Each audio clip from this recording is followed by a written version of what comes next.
Prince Harry and Prince Charles have reportedly improved their relationship since their alleged falling out earlier this year, a royal expert has claimed.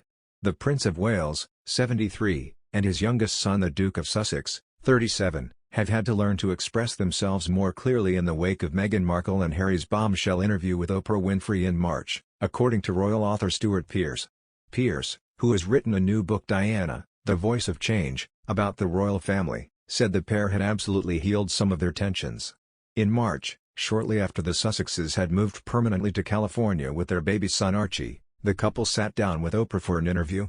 During the conversation broadcast by CBS, Harry opened up about his relationship with his father, claiming Charles had refused to take his calls during the recent drama and admitted, "There's a lot to work through."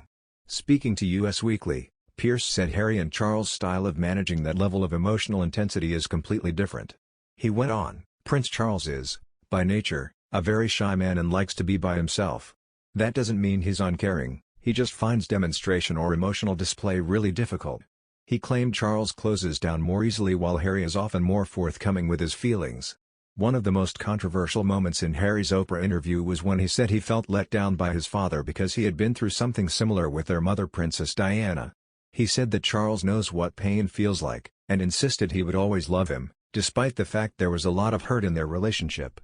In April, it was reported by Us Weekly that Charles was still fuming about Harry's comments, although Pearce insisted their relationship was salvageable. "We don't realize often that the person that we want support from is extraordinarily busy because we are involved in our own particular preoccupation," he added. This month, an insider claimed that Charles and Harry are on speaking terms again, even if it wasn't all roses between the pair yet. In the wake of the Oprah interview, relations were reportedly further strained by the release of Finding Freedom, an unauthorized biography of Harry and Meghan which contained a number of revelations about Megxit, including about comments allegedly made by Camilla. This week, royal expert Neil Sean claimed the discovery that Meghan's former aide was in contact with Finding Freedom's authors also shocked Charles to the core. A spokesperson for Clarence House strongly denied any allegations that Camilla had asked about the skin color of Harry and Meghan's future children before Archie's birth, telling reporters, "This is fiction and not worth further comment." Prince Harry's life has changed more than he could ever have imagined in the last 5 years. He met Meghan Markle, married her, stepped back from royal duties, moved to America and became a father to 2 children, Archie and Lilibet. The Sussexes are reportedly loving life as a family of 4, having welcomed young Lily to the world in June.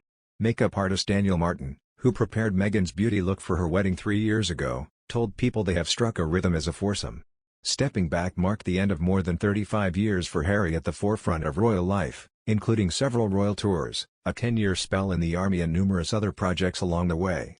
Having first entered the military as a 20-year-old, serving in the military changed Harry from a boy to a man. Harry's first scheduled deployment to the front line in Iraq was scrapped in May 2007 amid concerns he would be a high-value target. He was deployed several months later to Afghanistan in a secret mission.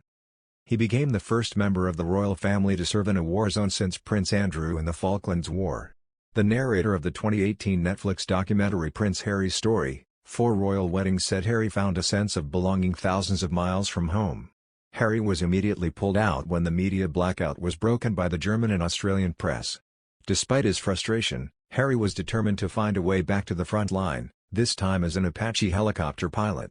Sir Richard Dannett, professional head of the British Army at the time, told the documentary, "He was the top student on his course. He was the top gunner on his course. Well done him." This was echoed by royal expert Penny Junor. She said, "This was a fantastic boost to Harry's confidence. For the first time, he discovered that there was something that he could do better than anybody else. That was the real turning point for Harry." Harry was promoted to captain in April 2011, and was redeployed the following year. He arrived at Camp Bastion in Afghanistan in September 2012, to begin a 4-month tour. Upon his return, Harry compared the Apache's weapon systems to playing video games, and also discussed killing Taliban insurgents whilst piloting the helicopters. He said, "We fire when we have to, take a life to save a life, but essentially we're more of a deterrent than anything else. If there's people trying to do bad stuff to our guys, then we'll take them out of the game, I suppose." He would not serve on the front line again, but continued to use his platform to promote military causes. His flight home from Afghanistan inspired him to make a difference. Soldiers that had lost limbs were on the same plane. Harry insisted that he was not a hero, the injured were the true heroes.